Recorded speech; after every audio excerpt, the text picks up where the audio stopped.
नमस्कार, मैं हूं महक बिश्नोई और आप देख रहे हैं आर्या न्यूज।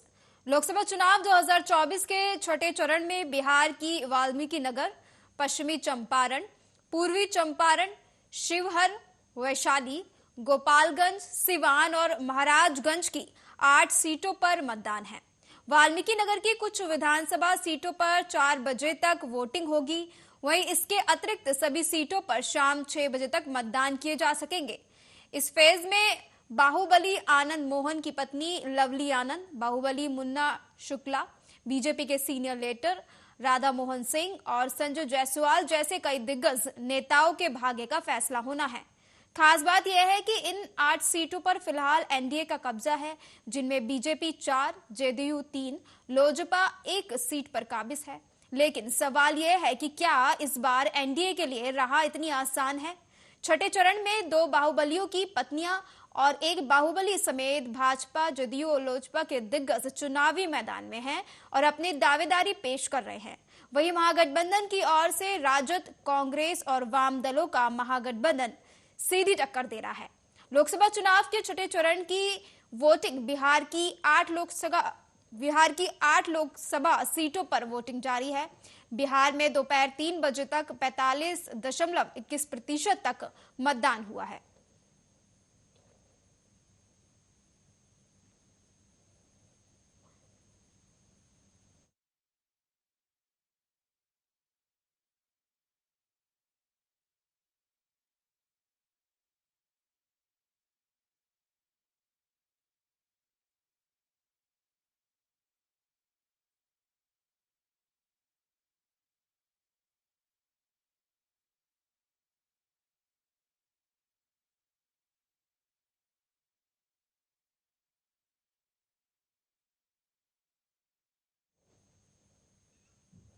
और बिहार में किस तरीके से जो है सुबह से वोटिंग चल रही है और क्या कुछ आशंकाएं जताई जा रही है, कौन सी पार्टी इस बार जो है चुनावी मैदान में अपनी जीत का परचम लहराएगी, इसको लेकर चर्चा में हमारे साथ बीजेपी प्रवक्ता आलोक वत्स के साथ जो है कांग्रेस से छविराज जी जुड़ गए हैं। आलोक जी, मेरा आपसे सीधा सवाल यह है कि जिस तरीके से आज बिहार में मतदान है, क्या कुछ प्रतिक्रिया है आपकी?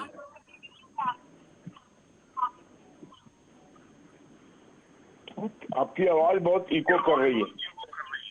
आलोक जी, फिर से पूछूंगी कि आज बिहार में मतदान प्रक्रिया जारी है, 8 सीटों पर मतदान हो रहा है। मैं आपको बता दूं कि पिछली बार 8 की 8 सीटें बीजेपी के झोली में गई थी। इस बार क्या होने वाला है? हेलो आलोक जी, हेलो आपको आवाज आ पा रही है? हेलो हेलो चलिए छविराज जी, मैं आपके पास आना चाहूंगी। जिस तरीके से आज सुबह से बिहार में मतदान हो रहा है, क्या कुछ प्रतिक्रिया है आपकी? 8 सीटों पर पिछली बार बीजेपी ने परचम लहराया था, इस बार क्या होने वाला है, क्या लगता है आपको? चुनाव प्रक्रिया ही है बदलाव की और बिहार उसमें आगाज का करवट ले रहा है। अगर बिहार की बात करेंगे तो बिहार में जो हो रही मतदान है और उसकी जो प्रतिशत है, उसको देखते हुए आप मान सकते हैं कि 45% वोटिंग जो आपकी जानकारी है वो तकरीबन 4 बजे की है जी। और 4 बजे तक 45% वोटिंग अगर हो गया तो आपको भी पता है कि आज के समय में जो आज की गर्मी है वो बिहार का तापमान 44 डिग्री है। उस तपती धूप और गर्मी में भी इस महापर्व में लोगों ने भागीदारी ली है।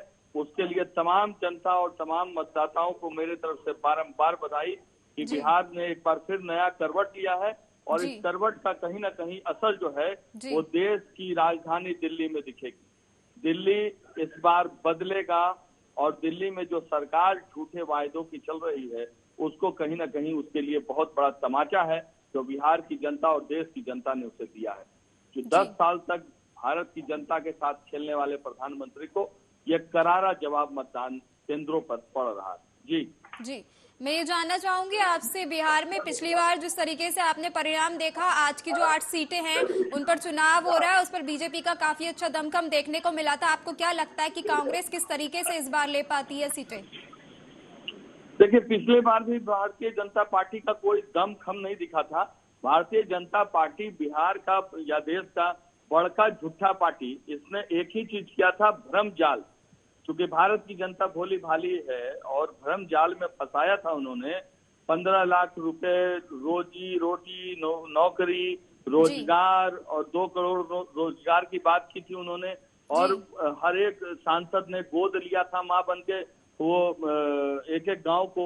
तो कहीं ना कहीं उस भ्रम जाल में फंस करके जनता यहाँ की बरगलाई गई थी, जिसका जवाब आज दे रही है। रह गई बात भारतीय जनता पार्टी के पास मुद्दे कहाँ हैं, जिन मुद्दों पे उन्होंने चुनाव लड़ा था, क्या आज वर्तमान समय में उन मुद्दों पे वो खड़े हैं? तो अपने मुद्दों को खुद ही झुठलाती यह सरकार, खुद ही झुठलाता ये भारतीय जनता पार्टी, ये आज सभी जगह में नग्न अवस्था में है आम जनता के सामने।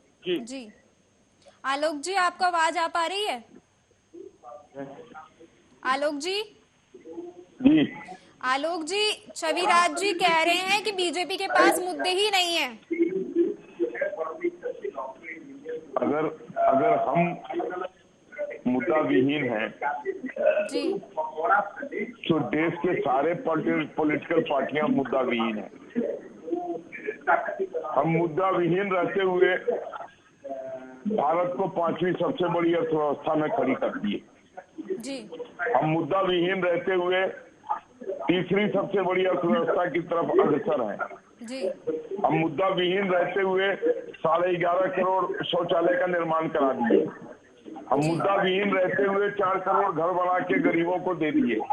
हम मुद्दा विहीन रहते हुए 45 करोड़ जनता को जनधन अकाउंट खुलवाने का काम किया।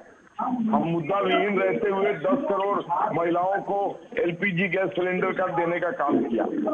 हम मुद्दा विहीन रहते हुए 10,000 जन औषधि केंद्र खोल दिए। हम मुद्दा विहीन रहते हुए आज का मुद्दा क्या है आलोक साहब? आज का मुद्दा क्या है? वर्तमान परिवेश में चुनावी रणनीति में आप उतरे हैं, आज का मुद्दा क्या है? प्लीज आप बीच में न टोके, आप बोल रहे हैं। छविराज जी, पहले जो है आलोक जी को अपनी बात पूरी करने दीजिए, उसके बाद आप अपनी बात रखिएगा। मैं आपको समय दूंगी, प्लीज। उसके बाद हमने राफेल ला के नभ को मजबूत किया, INS विक्रांत से फल को मजबूत किया। 20,000 करोड़ से करोड़ों नौजवानों को सस्ते दर पर MSME के तहत स्वरोजगार के लिए धन की व्यवस्था की। इन सब के बावजूद अगर ये कहते हैं हमने कुछ नहीं किया, तो मुझे आश्चर्य होता है। आज देश दिग्भ्रमित है। कांग्रेस तो पिछलग्गू पार्टी है। बिहार में राजद के पीछे, यूपी में कांग्रेस के पीछे, महाराष्ट्र में उद्धव ठाकरे के पीछे, खैर वेस्ट बंगाल में तो इनको ममता बनर्जी ने एक्सेप्ट ही नहीं किया, दिल्ली में आपके पीछे, और अभी तक इन लोगों ने 7 मैनिफेस्टो देश के सामने रखा है। देश की जनता दिग्भ्रमित है। अगर ये जीत के आ गए, जिसकी दूर दूर तक संभावना नहीं है, क्या लगता है आलोक जी, क्या लगता है आलोक जी, जिस तरीके से आज बिहार में 8 सीटों पर मतदान हो रहा है, कांग्रेस बाजी मार पाएगी क्या? एक सीट पर भी नहीं। 8 की 8 सीट हमने पहले भी जीते थी और 8 की 8 सीट हम फिर दोबारा जीतने जा रहे हैं। ये चाहे जितना भी भ्रम फैला ले, जितना भी जातिगत जोड़ तोड़ कर ले, लेकिन बिहार की आवाम ने ये तय कर दिया है, अब की बार फिर से मोदी सरकार। तो कहीं कोई संशय नहीं है। लोगों की नाराजगी कुछ कैंडिडेट से थी, मैं इस बात को आपके प्रेस्टिजियस चैनल पर स्वीकार रहा हूं, लेकिन चुनाव का दिन आते आते लोगों ने वो सब चीज भुला के फिर से एक बार मोदी सरकार, और उन्होंने मोदी के पक्ष में, भारतीय जनता पार्टी के पक्ष में और उसके सहयोगी दलों के पक्ष में मतदान किया है। जी छविराज जी बोलिए, अब क्या कह रहे थे आप? प्रधानमंत्री जी जो है यशस्वी प्रधानमंत्री भारत के, जो भारत की जनता ने उन्हें गौरव दिया है, यशस्वी कहेगा, उसको तो उन्होंने धूमिल कर दिया। खैर बहरहाल बात आप कर रहे थे, मुद्दों की बात आलोक जी समझा रहे थे। मैं मुद्दा जानना चाहता हूँ, 15 लाख रुपए हैं क्या जो गांव को गोद लिया था आपने वो पूरा हुआ क्या मैं जानना चाहता हूँ। इस बार जो सबसे ज्यादा मुद्दा लेकर के घूम रहे हैं प्रधानमंत्री जी, उसको गौर से सुनेंगी। मांस, मछली, मंगलसूत्र, ये अगर मुद्दे हैं तो फिर भारत की जनता त्राहिमाम की स्थिति में है। त्राहिमाम कर रही है भारत की जनता और 45 डिग्री सेल्सियस में वोट कर रही है। ये भारत की जनता है, पकौड़ा नहीं छानेगी। पकौड़ा आप नहीं, यहाँ के पीएचडी होल्डर को आप पकौड़ा छानने और इंजीनियरिंग किए हुए छात्रों को पकौड़ा छानने की कतार में आप नहीं लगा पाएंगे। ये मुद्दा नहीं है। मुद्दे की राजनीति पर अगर बात करेंगे तो कोरोना काल से लेकर देश ने हर वक्त आपका साथ दिया है। अंधेरे में आपने दिया जलवाया है और कहीं आपने थाली बजवाई है, कहीं आपने ताली बजवाई है। अब जनता आपकी उसी नाली में सफाई कर रही है। जो सफाई और जो शौचालय की बात इन्होंने कही है, उसी शौचालय के पाइप से सारा नियंत्रणबद्ध तरीके से सारे पाइपों में कहीं ना कहीं मुख्य धारा जो है वो दिल्ली से जुड़ी हुई है। तो दिल्ली उन्हीं पाइपों से आपके सांसदों को भेजने का काम भारत की जनता करेगी। और निश्चिंत रहिए, वैसे मुद्दा आपके पास नहीं था। मुद्दा विहीन सरकार चलाने की स्थितियां 10 सालों बाद आत्म आकलन की आवश्यकता है भारतीय जनता पार्टी को। कि आखिर 10 सालों में अगर आपको मांस, मछली और मंगलसूत्र पे राजनीति करनी पड़ रही है तो यशस्वी प्रधानमंत्री तो कल तक थे। और मैं एक बार आलोक जी को और हमारी एंकर साहबा को एक बार सूचित करूं कि अब तो वो कह भी रहे हैं कि बायोलॉजिकल नहीं है, भगवान के अवतार हैं। तो अब यही सब अगर मुद्दा रह गया है तो आम का सीजन है, फिर उसी तरह का सवाल करिए कि आम चूस कर खाते हैं या तोड़ के खाते हैं। तो यही मुद्दे हैं। आलोक जी देखिए, बिल्कुल सही बात आप कह रहे हैं छविराज जी। अभी आपसे मैं ये कहना चाहूंगी कि अभी नरेंद्र मोदी जी जो हैं पीएम, वो भी बिहार में है और वो कह रहे हैं कि एलईडी का जमाना है और बिहार लालटेन लिए घूम रहा है, जिसकी वजह से पूरे बिहार में अंधेरा हो रहा है। आप समझ देखिए, आप समझ को सराहिए, इस समझ को कि लालटेन जो है हमारी पहली प्राथमिकता रही है। और आज आप बिजली और एलईडी की बात कर रहे हैं, वही लालटेन कहीं ना कहीं रोशनी फैलाने का कार्य किया है। रह गई बात कि आप बार जो है उसमें घुसते हैं और बिहार की जनता और एक एक प्रखंड में जाके प्रधानमंत्री जी को प्रचार करना पड़ रहा है। मैं लालच मानता हूं। और मैं दूसरी बात पूछना चाहता हूं कि पहली बार बिहार को देखना पड़ रहा है कि भारत के प्रधानमंत्री रात रात गुजार रहे हैं, 5 रात गुजार रहे हैं, कभी 4 रात गुजार रहे हैं।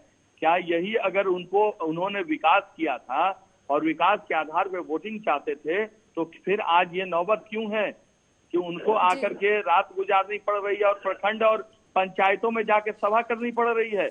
आज वो सांसद कहाँ गए जो मां बनने का दावा करते थे? क्या वो सांसद भी नहीं बन पाए? जी जी जी आलोक जी, जो छविराज जी कह रहे हैं उनकी बात से आप कितना सहमत हैं? देखिए, अभी छविराज जी में और हमारी लड़ाई में बहुत का अंतर है। जी, छविराज जी लड़ रहे हैं अपनी अस्मिता बचाने के लिए, अपना राष्ट्रीय दल का निशान बचाने के लिए। हम तो लड़ रहे हैं सरकार बनाने के लिए जी। और सरकार का आंकड़ा 272 का जादुई आंकड़ा तो हमने 393 सीट की जब संपन्न हुआ था तभी प्राप्त कर लिया था जी। अब तो हम कितना आगे जा सकते हैं, 400 के नजदीक, हम उसकी लड़ाई लड़ रहे हैं। सरकार तो हम बना चुके हैं जनता के आशीर्वाद से। अभी तक इनका प्रधानमंत्री का चेहरा नहीं तय है, अभी तक इनका मैनिफेस्टो नहीं तय है, कौन सा मैनिफेस्टो ये लागू करेंगे। 5-6 मैनिफेस्टो इन्होंने देश के सामने पेश कर दिया। कोई 1 करोड़ नौकरी दे रहा है, कोई 30 लाख नौकरी दे रहा है, कोई 3000 महिलाओं को दे रहा है, कोई 1 लाख महिलाओं को दे रहा है, कोई पूरे देश में लैपटॉप बांट रहा है, कोई पूरे देश में स्कूटी बांट रहा है। देश की जनता दिग्भ्रमित है कि ये सारे लोग जितना एजेंडा रखे हुए हैं इसमें से कौन सा एजेंडा लागू करेंगे। इसके विपरीत एक मजबूत मोदी के गारंटी के साथ वाली संकल्प पत्र है। पहले भी जो हमने वायदे किए थे पूरे किए, इस बार भी जो वायदे कर रहे हैं पूरे कर रहे हैं। हमारा रोड मैप तैयार है 2047 तक का। हम दूरगामी परिणाम वाले हैं और अभी आने वाले 20-30 साल तक हम राज करेंगे जनता के आशीर्वाद से इस देश में। ये लोग तो इसी तरीके से बहुत अगर इनके ऊपर प्रभु की कृपा होगी ये सारे इंडी गठबंधन मिला के 100-125 के आसपास पहुंचेंगे। देखिए जी बिल्कुल आलोक जी, ऊपर नहीं जा सकते जी। देखिए आलोक जी, इस बीच जो है आज तेजस्वी यादव का भी बयान आया है और बीजेपी पर आरक्षण के विरोध का आरोप लगा रहे हैं। इस पर क्या कुछ प्रतिक्रिया है आपकी? देखिए, अगर हम आरक्षण विरोधी होते, कौन सा आरक्षण ने रद्द किया है, किसका आरक्षण रद्द किया है, आप बता दीजिए कि हम सत्ता में आने के बाद हमने किसी का आरक्षण रद्द कर दिया हो जिसको मिल रहा हो। हाँ, सिर्फ एक कर्नाटका में हमने आरक्षण रद्द किया था जिसकी पुष्टि वेस्ट बंगाल के हाईकोर्ट ने भी कर दी कि मुसलमान लोगों को जबरन ओबीसी में घुसेड़ कर अगर आप उनको रिजर्वेशन देते हैं तो वो अलोकतांत्रिक है, वो माने नहीं है, और हाईकोर्ट ने वहां भी उसको रद्द कर दिया है। तो और जो जनरल कैटेगरी के लोग हैं, एससी या एसटी के, उनका सब कुछ बहाल है। और मैं आपको बता दूं कि सबसे ज्यादा एससी और एसटी के एमएलए और विधायक भारतीय जनता पार्टी में है जी। तो अगर हम उनके प्रति ऐसी सोच रखते तो इतना आदमी को टिकट देके जिताते क्यों जी? आप बताइए, क्यों जिताते इतने आदमी को? इसलिए हम सबका साथ, सबका विकास, सबका विश्वास लेके आगे बढ़ने वाले लोग हैं। क्या लगता है आलोक जी, जिस तरीके से पिछली बार 8 सीटों पर जो है बीजेपी का प्रदर्शन, पूरी की पूरी सीटें ली थी 8 की 8, इस बार भी जो है दोबारा उसी चीज को दोहराने वाली है? देखिए, इनमें दो सीट पर तो बाहुबली की पत्नियां हैं, एक सीट पर बाहुबली स्वयं विराजमान है जी। लेकिन बिहार की जनता और यूपी की जनता की तरफ इन लोगों को ज्यादा तरजीह नहीं दे रही है और भारतीय जनता पार्टी के लोग जहाँ कहीं भी हैं जी, वो अपना चुनाव आसानी से जीत जाएंगे। जी आलोक जी, जी बिल्कुल ठीक है। छविराज जी, क्या कुछ कहना है आपका? आलोक जी कह रहे हैं कि कुछ हाथ नहीं लगने वाला है। अब हाथ नहीं लगने वाला है, 270 400 पार और बिहार में 4000 पार, और एजेंडा नहीं है हमारे पास, कोई स्कूटी बांट रहा है, कोई क्या बांट रहा है। हम आपसी संवाद बांट रहे हैं जी। हम आपको इस बात के लिए कह रहे हैं कि ये आपका भारत है। ये धर्मों के नाम पर बांटने वाले भारतीय जनता पार्टी के लोग इस बात को जो भ्रम फैलाते थे, आज इनको भी बोलना पड़ा। कभी कहते हैं कि मुस्लिम हमारे काम के नहीं, कभी कहते हैं मुस्लिम पाकिस्तान जाओ, आज गोद में बिठाने को तैयार हैं। यही है, ये भारत की पहचान है भाई साहब। रह गई बात अब सोच और शौचालय, तो सारी बातें हुई खत्म। एक ही चीज जनता को याद है, जो एजेंडा आपने पूछा है, 4 जून खटाखट खटाखट खटाखट, और बिहार में और सभी स्टेट में नौकरी चटाचट चटाचट चटाचट। आगे बताएं भाई साहब। जी आलोक जी, क्या कुछ कहना है आपका? जी आलोक जी, छविराज जी कह रहे हैं नौकरियां। देखिए, कांग्रेस वाले बराबर झूठ की राजनीति करते हैं जी। 2006 में स्वामीनाथन की रिपोर्ट आई थी, 2014 तक इनकी सरकार थी जी। क्यों नहीं लागू कर दिया इन्होंने एमएसपी? आज क्यों बात कर रहे हैं कि हम आएंगे तो लागू कर देंगे? अगर गरीबी हटाओ के नाम पर स्वर्गीय इंदिरा गांधी आई थी सत्ता में, अगर ये गरीबी दूर कर दी होती तो हमें 11.5 लाख शौचालय बनाने की क्या जरूरत थी? अगर ये गरीबी दूर कर दी होती तो हमें 4 करोड़ घर बनाने की क्या जरूरत थी? अगर ये गरीबी दूर कर दी होती तो हमें 45 करोड़ लोगों को जनधन में अकाउंट खुलवाने की क्या जरूरत थी? अगर ये गरीबी दूर कर दी होती तो हमें 10 करोड़ महिलाओं को अच्छा सिलेंडर क्यों देना पड़ता? अगर ये किसानों का गरीबी दूर किए होते तो हमको उन्हें 6000 रुपये सम्मान निधि के तौर पर क्यों देना पड़ता सालाना? अगर ये गरीबी दूर किए हुए थे तो हमें 10,000 जन औषधि केंद्र खोलने की क्या जरूरत थी? अगर ये गरीबी दूर किए हुए तो हमें 10,000 CSC खोलने की क्या जरूरत थी? गरीबी हटाओ के नाम पर आप सरकार में बनाए थे, क्यों नहीं गरीबी हटा दिया? हमने जो कुछ भी किया जनता के हित में किया। और इसके बावजूद हमने देश को 5वीं सबसे बड़ी अर्थव्यवस्था में खड़ा किया हुआ है। जी जी छविराज जी। तो जी जी बिल्कुल। ये सारी आलोक जी, मैं चीजें, छविराज जी के पास जाना, जी बताइए। ये सारी चीजें ये इंगित करती हैं जी कि हम काम करने वाले लोग हैं, जी हम देश को आगे बढ़ाने वाले लोग हैं, जी हम बात बनाने वाले लोग नहीं हैं। कांग्रेस ने 60 साल के रेजिम में जी 3,82 अरब डॉलर के घोटाले किए। जी आज इनका हर नेता, जी पता नहीं छविराज जी बेल पे हैं कि नहीं, लेकिन इनके जितने शीर्ष नेता हैं, सोनिया गांधी हो, राहुल गांधी हो, अशोक गहलोत हो, चिदम्बरम हो, सचिन पायलट हो, सब के सब किसी न किसी केस में बेल पर हैं। जी जी जी छविराज जी बोलिए। आलोक जी, छविराज जी कुछ अच्छा कहना लगा, चाहते हैं, मेरे उन्हें सुन प्रति लेते हैं चिंता पहले। देख के, आलोक भाई का मेरे प्रति चिंता देख के बहुत अच्छा लगा कि मैं बेल पे नहीं, मैं कांग्रेसी हूँ, देश के दिल में हूँ भाई साहब, बेल पे नहीं।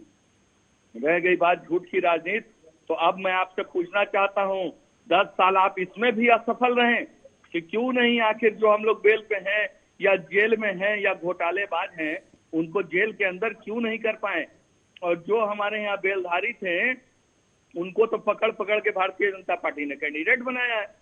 100 से ऊपर हमारे यहाँ से ले गए जो लोग बेल पे हैं, आपके अनुसार उनको आप लोगों ने कैंडिडेट बनाया है। और आज आप पूछ रहे छविराज जी बेल पे है या नहीं है? नहीं, छविराज जी दिल में हैं।